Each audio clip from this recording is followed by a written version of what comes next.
Hi friends, ఈరోజు ముచ్చట ఏందనంటే మా అన్న కొడుకుకి తాటి చెట్లు ఎక్కువ నేర్పించిన. మావాడు ఇప్పుడు ఇంటర్ సెకండ్ ఇయర్ చదువుతుండు. అప్పుడప్పుడు హాలిడేస్లో వచ్చిండు. ఈరోజు ఫైనల్గా మొత్తం మీదనైతే తాటి చెట్టు ఎక్కిండు పైన దాకా. అయితే మీకు నేనేం చెప్పాలనుకుంటున్నానంటే, ఇట్లా మీరేం తప్పుగా అపార్థం చేసుకోకండి.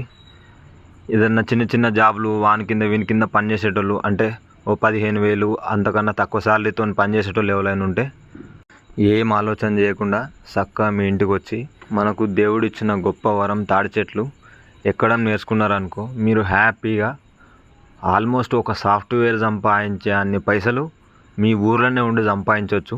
మనకి ఎలాంటి టెన్షన్ లేకుండా ఆడుతూ పాడుతూ సంపాదించుకోవచ్చు.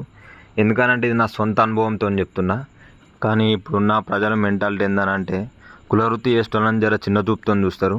మన పని మనం చేసుకుంటూ పోయినాం అనుకో, మన సక్సెస్ని కూడా వాళ్ళు చూస్తారు. కానీ వాళ్ళు మాత్రం ఆడనే ఉంటారు, వాళ్ళ వీళ్ళని చూసుకుంటా.